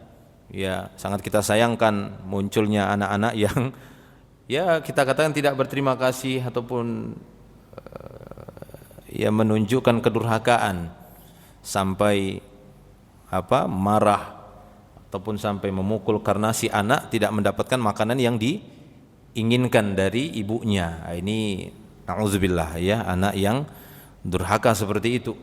Maka perlu kita ajarkan kepada generasi-generasi kita menjadi generasi yang mutasyakirun, generasi-generasi yang pintar bersyukur kepada manusia, terutama kepada berkaitan dengan adab makan. Ya, saat orang tuanya ataupun ibunya menyuguhkan makanan, maka bagaimana kita mendidik mereka agar mereka menerima. Karena tidak mungkin ada orang tua atau seorang ibu yang memberikan makanan yang berbahaya kepada anaknya, tapi kita mendidik mereka agar mereka menerima apa yang dibuat oleh ibunya. Yang paling penting para jemaah Allah Subhanahu wa taala, sehingga mereka memiliki adab ini. Karena adab ini akan terhalangi jika kita tidak gabungkan dengan hadis sebelumnya, ya kan? Udah kita bahas kan hadis sebelumnya, bagaimana Nabi SAW mengatakan man lam yashkurin nas lam yashkurillah. Siapa yang tidak berterima kasih, enggak bersyukur kepada manusia, maka dia belum bersyukur kepada Allah. Begitu juga ketika ada anak yang tidak bersyukur kepada orang tuanya, terutama berkaitan dengan adab makan. Dia tidak bersyukur kepada ibunya, karena ibu yang paling umum membuatkan makanan di rumah. Ya, maka anak tersebut bisa dianggap kufur terhadap nikmat, ya. Dan anak yang kufur terhadap nikmat ataupun kufur kepada orang tuanya, ya ini merupakan ciri-ciri anak yang durhaka. Taib. Itu ya para jemaah Allah Subhanahu wa taala. Maka kata beliau di sini, wajib atas setiap muslim untuk mengakui nikmat makan dan minum. Nah, itu tadi. Pengakuan yang dimaksud di sini, mengakui nikmat makan dan minum, tidak hanya mengakui nikmat makanan dan minum itu dari Allah saja. Akan tetapi bentuk pengakuan di sini bahwa hatinya itu berterima kasih kepada orang-orang yang memberikan makanan. Nah, itu dia. Dia memuji Allah, bagus, itu yang dimaksud, tapi dia juga memuji ya manusia yang memberikan makanan kepadanya tadi, yaitu dengan berterima kasih kepadanya ataupun mendoakannya. Ya, berterima kasih kepadanya dan mendoakannya. Dan tadi di antara bentuk pengakuan kita terhadap nikmat makan dan minum, kita tidak mencela makanan ataupun minuman tersebut. Ya, bahkan para ulama mengatakan bentuk celaan, sindiran kepada makanan-makanan yang tidak disukai ini bisa menyeret kepada ghibah. Nah itu ya, itu diingatkan oleh para ulama dalam bahasan ghibah, sampai-sampai mereka menggandengkan ghibah itu bisa melalui pintu makanan dan minuman, yang mana makanan dan minuman itu tidak sesuai dengan seleranya dia, sehingga dia menggibahi orangnya. Ya kan begitu. Kaidah ghibah bagaimana? Masih ingat kan kita kaidah ghibah? Ya, antadhkura akhahu bima yakrah. Kau ceritakan saudaramu dengan sesuatu yang dia tidak suka. Ya, dia ceritai, aku sama makanan dia kemarin itu, nah gitu itu ghibah. Nauzubillah, jadi dosa besar. Padahal awalnya dia mungkin hanya terkena makruh saja. Sesuatu yang tidak dosa, enggak sampai kepada keharuman, sesuatu yang makruh, tatkala dihidangkan makanan oleh saudaranya, lalu dia tidak mengkonsumsinya atau mengkonsumsinya sedikit saja untuk menggembirakan saudaranya, silahkan, enggak apa-apa. Karena memang Nabi SAW seperti itu. Jika dia tidak menyukai sesuatu, maka beliau diam dan meninggalkan, tidak berkomentar sedikit pun. Tapi setelah itu terbuka pintu ghibah, tatkala yang memasak makanan atau yang menyuguhkan makanan tidak ada di hadapannya, kan itu makna ghibah dari kata ghaib, begitu ya, nggak ada di hadapannya, lalu dia bercerita kepada orang-orang, tahu nggak makanan kemarin disuguhkan si fulan atau si fulana? Iya. Ya, maka jatuh dia kepada keharuman dosa besar. Padahal awalnya dia hanya jatuh kepada perkara makruh saja. Ya, tapi dia lanjutkan tadi sehingga dia masuk kepada pintu keharuman. Nah, ini tidak boleh. Maka hati-hati. Karena tadi ya kita dapati bagaimana Nabi SAW mengatakan harta kita paling afdal adalah makanan ini, makanan minuman. Jangan sampai kita terjebak di dalam dosa-dosa besar karena sebab makanan. Justru kita berusaha untuk mendapatkan pahala yang besar dari makanan dan minuman ini, dari keberkahannya, dari adab-adabnya tadi. Taib ya. Sehingga kata beliau, wajib atas setiap muslim untuk mengakui nikmat makanan minuman, maka hendaklah ia memuji Allah Ta'ala atas makanan dan minuman tersebut. Atau kita tambahi, memuji orang yang memberikan makanan, yang memasakkan, yang membuatkan. Berterima kasih kepada mereka, karena itu tanda kita sempurna syukurnya kepada Allah Subhanahu wa Ta'ala. Ya, dan tidak mencela makanan itu sedikit pun, karena makanan itu dari Allah, nikmat dari Allah. Mencelanya bisa termasuk mencela yang memberi makanan tadi juga. Ya, jadi cedera ataupun menjadi cedera rasa syukurnya, terluka. Ya, rasa syukurnya itu jadi hilang. Dia lukai, dia cederai, ya dia hancurkan rasa syukurnya dengan mencela makanan minuman. Taib, karena dialah yang memudahkan baginya makanan dan minuman tersebut. Ya, Allah lah yang memberikan makanan dan minuman tadi dengan cara memudahkannya, yang menumbuhkan tumbuh-tumbuhan. Dengan sebab itu kita bisa dapat makanan, yang menjadikan hewan-hewan itu bisa besar, dagingnya kita ambil. Kemudian yang menurunkan air, yang mengeluarkan air dari tanah sehingga kita bisa minum dengan air-air tersebut. Maka Allah Ta'ala lah yang menjadikan semuanya itu mudah bagi kita. Taib, faedah berikutnya yang kedua, bagi siapa saja yang ingin memperoleh ridha Allah, wajib atasnya untuk bersyukur atas nikmatnya. Nah, ini dia. Dan kita ulangi lagi, rasa syukur kepada Allah itu enggak sempurna sampai kita bersyukur kepada manusia, yang menjadi jalur untuk sampainya nikmat Allah itu ke tangan kita. Kita hendaknya bersyukur juga kepada mereka. Tadi sudah banyak kita contohkan. Yang ketiga, faedah ketiga setelah selesai dari makan dan minum, nah ini bagian dari adab. Dan sebenarnya di sana ada banyak adab-adab makan dan minum, kita tidak bahas secara keseluruhan karena itu ya harus ada majelis sendiri, ada bahasan sendiri ya, karena cukup panjang lebar adab-adab yang berkaitan dengan makan minum. Di sini beliau hanya menyampaikan satu dari adab setelah makan dan minum, yaitu dengan berdoa. Di antara doa setelah makan ataupun minum, seorang muslim sangat dianjurkan untuk membaca doa ini dengan ucapan alhamdulillahi katsiran thayyiban mubarakan fih ghaira makfiyyin wala muwadda'in wala mustaghna anhu rabbana. Sebutkan dalam Sahih Bukhari. Segala puji bagi Allah, aku memujinya dengan pujian yang banyak, yang baik dan penuh berkah, yang senantiasa dibutuhkan dan diperlukan dan tidak bisa ditinggalkan ya Rabb kami. Atau boleh membaca alhamdulillahilladzi at'ama wa saqa wa sawwaghahu wa ja'ala lahu makhraja. Hadis ini juga diriwayatkan oleh Abu Daud. Ya, segala puji bagi Allah yang telah memberi makan dan minum dan memudahkannya dan menjadikan baginya jalan keluar. Taib, ya, alhamdulillah di sini beliau memberikan 3 faedah dan tadi juga sudah kita sampaikan beberapa faedah yang lainnya berkaitan dengan beberapa kalimat-kalimat yang ada di dalam hadis ini. Semoga itu menjadi tambahan ilmu bagi kita semua dan mengingatkan kita akan pentingnya untuk memiliki adab-adab terhadap makanan, di antaranya memuji Allah Subhanahu wa taala ketika kita menyantap walaupun itu satu jenis makanan, apalagi kalau berjenis-jenis ya begitu ya. Satu jenis makanan saja kita memujinya, apalagi kalau dalam sekali makan satu meja hidangan ada 2, 3, 5, 10 jenis makan. Dan umumnya kita hari ini kalau mengkonsumsi makanan berjenis-jenis makanannya. Ya, berjenis-jenis makanannya. Ya, sebenarnya ini sih sebenarnya sudah melampaui dari tauladan Nabi ya. Itu kebiasaan kita itu sudah di luar dari ketauladanan Nabi. Walaupun ini hanya perkara mubah, boleh-boleh saja, tapi Nabi tidak memberikan tauladan seperti itu. Karena Nabi SAW biasanya makan hanya dengan 2 jenis makanan saja. Kurma dengan air, daging dengan kuah ataupun kuah cuka kan begitu, khal atau dengan sarit. Nah, biasa seperti itu.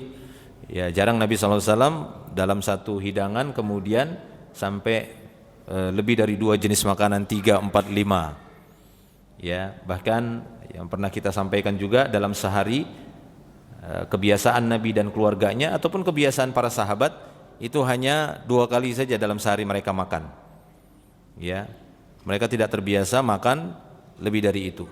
Atau umumnya mereka akan makan kapan mereka lapar, baru mereka cari makanan. Nah, gitu ya. Seperti pernyataan dari Aisyah radhiyallahu anha bahwa ma akala alu Muhammadin sallallahu alaihi wasallam aklataini fi yaumin illa ahdahumat tamar. Keluarga Nabi, istri-istri Nabi atau keluarga Nabi itu enggak pernah dalam sehari makan itu lebih dari 2 kali. Ya. Kalaupun 2 kali dalam sehari, salah satunya hanya kurma. Jadi kurma hampir tidak pernah absen di rumah Nabi, kurma. Ya. Karena Nabi SAW mengatakan rumah yang tidak ada kurma maka penghuninya akan kelaparan terus. Makanya terbukti orang yang tidak makan kurma itu di rumahnya itu kayak orang kelaparan, betul, rakus, nggak henti-hentinya mau makan ini makan itu. Coba hentikan dengan kurma. Nah gitu ya, itu akan lebih menahan nafsu makan orang yang sangat meledak meletup. Ya kan, mau makan terus. Ya Aisyah, kata Nabi, baitun, ya wahai Aisyah, baitun laisa fihi tamr jaya'ah luhu. Beliau mengulangi itu 2 atau 3 kali. Wahai Aisyah, rumah yang di dalamnya enggak ada kurma, maka penghuninya akan kelaparan. Ya, penghuninya akan kelaparan. Jadi stoklah kurma di rumah. Maksudnya itu dikonsumsilah kadang-kadang gitu ya, dikonsumsi walaupun cuma camilan, capuluh. Ya, enggak apa-apa, kan walaupun bukan makanan pokok. Taib. Jadi sekecil apapun yang kita konsumsi dari makanan, intinya di situ kita memuji Allah Subhanahu wa taala. Taib. Ini mungkin yang bisa kita sampaikan di hadis yang ke-6. Insyaallah nanti kita lanjut lagi di hadis berikutnya, hadis yang ke-7 di pertemuan berikutnya. Wallahu a'lam. Silahkan mungkin kalau ada yang bertanya, tafadhalu. Kalau ada silahkan. Tafadhal. Sedekah makanan di hari Jumat itu ada keutamaan? Iya, baik. Ya, ada pertanyaan bagaimana dengan sedekah makanan pada hari Jumat? Apakah memang ada anjurannya atau ada syariatnya? Wallahu a'lam bishawab. Secara dalil yang dengan sharih ataupun dengan jelas dan tegas menganjurkan untuk bersedekah makanan di hari Jumat itu tidak ada. Ya, tidak ditemukan ada dalilnya mengkhususkan hari Jumat untuk bersedekah makanan. Ya, kalau memang di sana ada dalilnya, ya wallahu alam, sejauh ini saya tidak pernah dapati dan belum pernah saya dapati para ulama membahas tentang adab-adab makanan kemudian menggandengkannya dengan disukai pada hari Jumat, itu tidak ada yang dia dalil khususnya.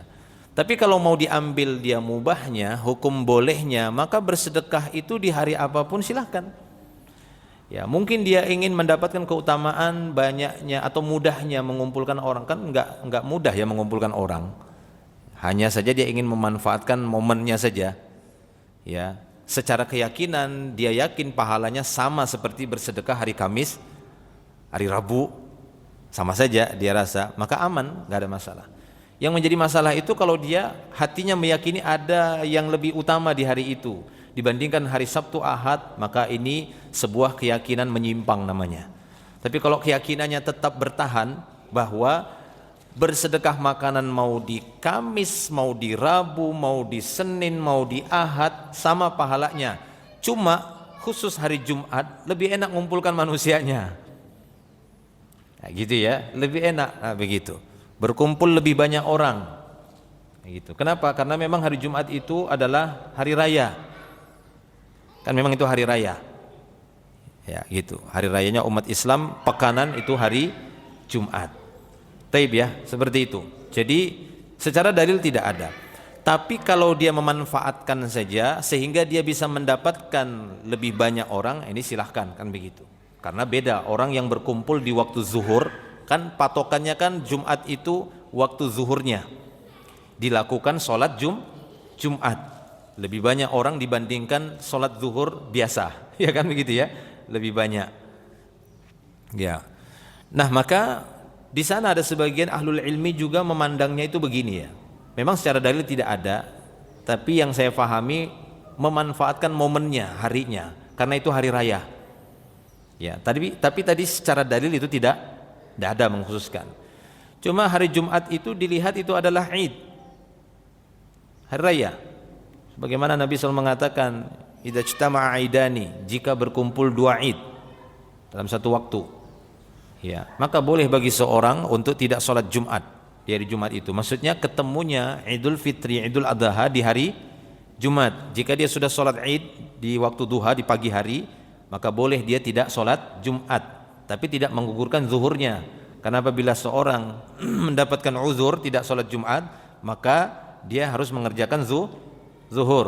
Sama seperti orang yang telat Jumat, maka dia langsung mengerjakan zuhur. Dia hanya mendapati rakaat kedua imam tapi setelah ruku. Masbuk, kan begitu ya? Pernah dapat begitu? Nah, kan, misalnya seperti itu. Dia mendapati bersama imam, dia dapat salam bersama imam, tapi tidak dapat ruku imam dua-duanya. Maka ketika dia berdiri, dia mengerjakan 4 rakaat. Nah, kan begitu. Artinya bukan gugur sholat Jumatnya, kemudian dia tidak juga zuhurnya, kan begitu ya. Ketika bertemu tadi 2 Jumat. Nah, ada yang berdalil dengan demikian, bahwa Jumat itu adalah hari raya. Maka hari raya itu adalah hari makan minum. Nah, ini kan namanya tafsiran, bukan dalil khusus. Nah, begitu ya, tafsiran seperti itu. Nah, menafsirkan itu ya silahkan, memang bisa sih kena di situ bahwa hari Jumat itu adalah hari raya dan makan itu yang disebut hari raya itu setelah sholat, kan begitu ya. Sholat hari raya Idul Fitri, Idul Adha, makannya kapan? Setelah sholat atau sebelum sholat? Setelah sholat, kan begitu, itu dimaksud. Setelah sholat Idul Fitri makan, Idul Adha nyembelih, makan dengan dagingnya, kan seperti itu. Nah, Jumat juga menurut mereka demikian. Setelah Jumat itu disukai makan, karena itu hari raya. Setelah sholat Jumat, karena itu hari raya, makan setelah itu. Ya. Sehingga ahlul ilmi itu mengatakan bahwasanya tidak disukai tidur siang itu sebelum Jumat. Kata mereka kalau mau qailulah, kan ada disunnahkan qailulah ya, tidur siang kan kita disukai. qailulahlah kalian, tidur sianglah kalian, karena syaitan tidak tidur siang. Nah, itu ya, disunnahkan kita tidur siang. Maka kata mereka selain Jumat itu disukai tidur siangnya sebelum zuhur. Setelah khusus pada hari Jumat disukai tidur siangnya setelah Jumat, karena kalau sebelum Jumat ini bisa melewatkan salat Jumatnya. Sementara sebelum Jumat ada sunnah memperbanyak solat sebelum khatib naik ke mimbar. Itu kan kita disunnahkan banyak solat. Kalau kita tidur sesaat sebelum salat Jumat ya, sementara kita disuruh ibtikar untuk segera datang ke masjid di hari Jumat. Nah, jadi begitu ya. Mereka melihat bahwasanya setelah Jumat itu disukai makan-makan karena itu hari raya. Nah, di situ ya ada sebagian, ya diantaranya Syekhul Islam Ibnu Taimiyah, itu masyhur kaul beliau disukainya makan-makan itu setelah Jumat. Dan memang para sahabat waktu itu terbiasa mereka menunggu undangan makan setelah sholat Jumat. Nah gitu dia ya. Tapi secara dalil tidak ada, secara perbuatan begitu para sahabat. Kami biasanya setelah sholat Jumat akan menunggu ada seorang wanita tua yang akan memanggil, mengundang kami untuk makan. Begitu ya, menyuguhkan makanan. Nah begitu ya. Jadi demikian, artinya kita tidak mencela secara langsung. Cuma tadi kita tidak meyakini bahwasanya ada perbedaan infak makanan antara Jumat, Sabtu, Ahad, itu enggak ada secara dalil. Dalilnya sama. Cuma makanan itu mungkin lebih dibutuhkan Jumat karena berkumpulnya manusia untuk sholat Jumat. Nah, begitu dia. Lalu memanfaatkan momen tadi. Wallahu a'lam bishawab. Taib, itu yang bisa saya jawab. Fadhal, silakan.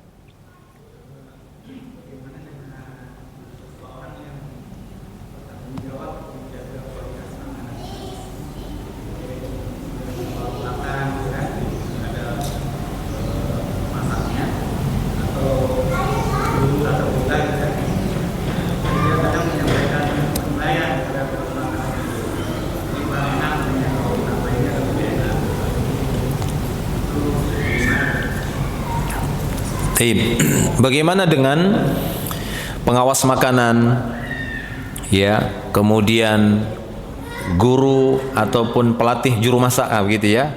Dan yang seperti itulah yang mereka mau tidak mau harus menilai makanan-makanan dari kualitas orang-orang yang sedang belajar atau yang dia latih, ya, atau untuk disuguhkan kepada orang agar berkualitas. Maka bukan ini yang dimaksud. Ya, bukan ini yang dimaksud. Itu sama saja seperti sabda Nabi sallallahu alaihi wasallam ketika Nabi mengabarkan tentang firman Allah taala, hadits qudsi, ketika Allah mengatakan yu'dzini ibnu Adam yasubbud dahar. Ya, wa ana dahar. Anak Adam itu menyakitiku dengan mencela waktu. Ya, dengan mencela cuaca. Hari ini cuacanya buruk. Siapa yang ciptakan cuaca? Allah. Lalu kita celah cuaca ini buruk. Nah itu dia. Kata para ulama, jika tujuannya hanyalah untuk khobar, kan begitu ya, dibutuhkan, maka ini enggak apa-apa. Ini bukan termaksud menyakiti Allah. Ya. Tapi kalau tujuan dia adalah untuk kebencian, gitu ya, mengungkapkan kebencian, kan bedalah orang mau mengabarkan sama ingin mengungkapkan kebencian, maka dia berdosa dan dianggap nyakitin Allah. Nah ini sama seperti tadi makanan. Kalau memang dia mencela makanan tadi tujuannya adalah karena kedongkolan, kejengkelan, bukti tidak ridho, ya ini Allah murka nanti sama dia, bisa marah Allah Subhanahu wa taala kepadanya. Tapi kalau untuk mengabarkan saja maka boleh, ya, dengan catatan tadi hatinya memang sama sekali tidak ada kebencian. Jelas ya? Nah itu. Walaupun kita tetap hati-hati, tapi kalau seperti yang ditanyakan maka itu bukan yang dimaksud. Ya, maka itu bukan yang dimaksud karena itu dibutuhkan. Gak mungkin dia berdalil dengan hadis. Ya, dia seorang ahli, Pak silahkan dinilai. Gimana Pak? Ma'aban Nabi sallallahu alaihi wasallam ta'aman qattun. Nabi enggak pernah mencela makanan. Cicip lagi. Terus gimana Pak? Kita mau meningkatkan kualitas ini. Ini apanya ini? Enggak boleh mencela makanan kan enggak maslahat seperti itu. Tapi kalau untuk dia mengabarkan saja enggak apa-apa. Iya kan seperti itu. Wallahu a'lam. Ya, fadhal. Silakan.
Taib, ya.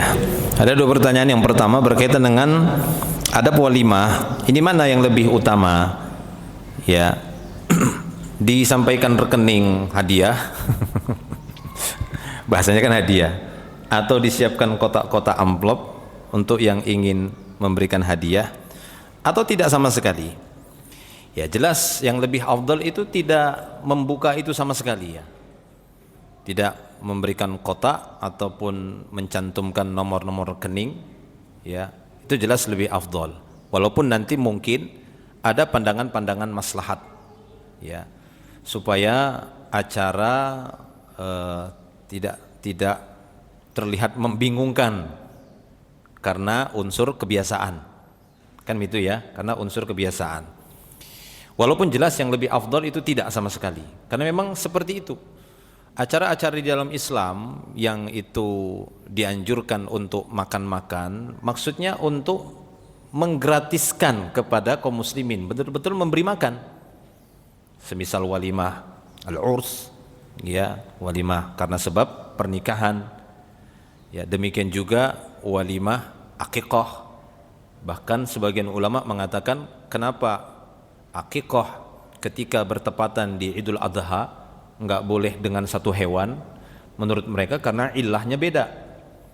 Akikah itu tujuannya untuk makan-makan walimah, sementara ya kurban itu tujuannya bukan untuk makan-makan walimah, bukan untuk pesta, tapi untuk dibagi-bagi.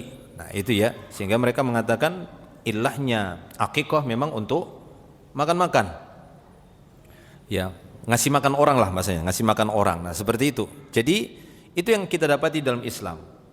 Dan prakteknya para salaf kita, bahkan dari Nabi, dari para sahabat, ketika ada undangan makan-makan, ya memang murni apa yang Allah Ta'ala sebutkan tadi di dalam surat ya, Al-Insan tadi kan begitu. Innama nut'imukum liwajhillah la nuridu minkum jaza. Jaza itu memang seorang yang memberi makanan kepada sama kaum muslimin itu sama ya, artinya ada memberikan makanan yang itu khusus ya jalurnya, seperti walimah tadi. Ada yang dia perintahnya kan umum, artinya kita bebas kapanpun kita memberi makanan, mau hari Jumat, mau hari Senin, mau momennya misalnya lagi apapun kan begitu, itu kan bebas. Ada yang dia memang dikasih momen-momen tertentu seperti walimah tadi. Nah intinya semua perintah-perintah di dalam Islam yang kita dianjurkan memberikan makan kepada kaum muslimin, maka tujuannya adalah lillahi ta'ala, wajhullah, bukan semata-mata mendapatkan jaza wa syukuran tadi kata Allah, bukan untuk balasan. Makanya jelas yang lebih afdol tidak membuka itu sama sekali. Jadi murni memang kita mau ngasih makan. Nah, tapi memang untuk membendung kebiasaan itu nggak gampang, ya kan begitu ya, untuk membendung kebiasaan itu. Artinya kalau ditanya mana yang lebih afdal, jelas itu yang lebih utama. Memang seperti itu dalil yang menunjukkan. Ada sebagian yang memandang bahwasanya cukup bagi kita dalam hati tidak mengharapkan balasan, mengikhlaskannya, silahkan dimakan oleh manusia. Tujuan kita buat acara tadi memang untuk ngasih makan orang-orang, bahkan khitan sekalipun, kan kadang ada gitu ya, anaknya di khitan lalu dia buat acara makan-makan, nah, begitu. Ini silahkan. Atau rumah baru biasanya begitu ya, dia beli rumah baru, panggilnya teman-teman buat acara makan-makan, terus taruh kotak, kan nggak kan begitu ya, kan nggak begitu ya kan. Jadi ya kalau seperti itu dibiasakan, nah akhirnya untuk ikhlas itu berat jadinya, padahal di situ ada pahala yang sangat besar ya, di situ ada pahala yang sangat besar dari Allah Ta'ala. Nah makanya kalau mau yang lebih afdal demikian, tidak usah ditaruh. Tapi kalau misalnya kita melihat, kadang-kadang kan ada yang mungkin beralasan tetap ditaruh supaya nggak membingungkan tamu ketika mereka sudah berniat, lalu putar sana, putar sini, putar sana, akhirnya apa? Bertumpuk ke dua mempelai biasanya begitu ya, atau ke sohibul walimah untuk baris nyalamin amplop. Nah, ini kan kadang membuat pemandangan yang tidak elok kan begitu ya. Pandang itu kemudian sampai dia sampai kantong, biasanya pakai baju yang ada kantong kanan kiri itu sampai menggelembung kan begitu ya, kantong kanan kiri menggelembung karena dia tidak siapkan kotak tadi. Akhirnya apa, ada sebagian orang memandang siapkan aja kotaknya kan begitu ya, yang penting kan kita menjaga hati ya. Dari satu sisi ya ini ada benarnya juga, tapi ya memang kita harus berusaha nanti mungkin dipikirkan ya, di sisi yang lainnya untuk mengikis ini ya, untuk mengikis ini supaya ini tidak menjadi kebiasaan yang terus menerus, karena ini pastinya hati manusia itu akan terganggu melihat banyaknya amplop. Ya itu kan pasti akan mengganggu kan begitu ya, akan mengganggu keikhlasan, walaupun tetap yang lebih baik tidak meletakkannya ya, yang lebih baik tidak meletakkannya. Wallahu a'lam bishawab. Kemudian pertanyaan yang kedua berkaitan dengan apa tadi?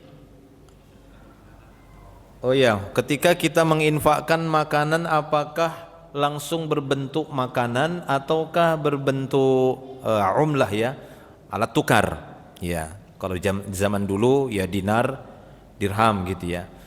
Jadi ada saat-saatnya memang ya, karena kita dapati juga Nabi SAW ketika berbicara tentang zakat, fidyah, ada yang memang nggak bisa terlihat, tidak bisa diganti dengan dinar ataupun dirham, benar-benar makanan. Artinya syariat memandang di sana yang paling perlu adalah makanan secara langsung. Nah kita juga melihat kalau memang yang dibutuhkan makanan, maka makan lebih afdol.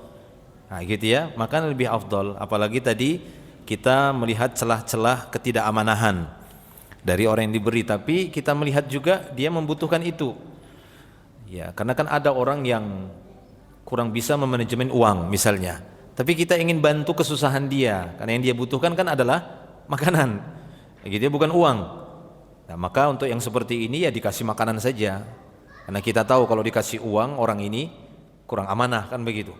Kalau dikasih uang malah kemana-mana nanti dia belikan ini dan itu, maka itu lebih utama makanan.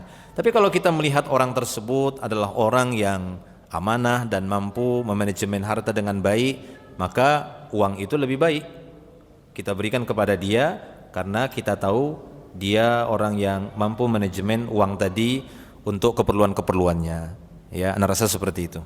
Taib ya, mungkin itu saja ya, kita cukupkan dulu, waktunya sudah mendekati 11:30. Nanti insyaallah kita lanjut lagi di pertemuan berikutnya. Semoga menjadi ilmu yang bermanfaat. Wallahu a'lam bishawab. Wassallallahu wasallam ala nabiyina Muhammad wa ala alihi washabbihi ajma'in. Akhiru da'wana alhamdulillah, subhanakallah bihamdik, asyhadu an la ilaha illa anta astaghfiruka wa atubu ilaik. Assalamualaikum warahmatullahi wabarakatuh.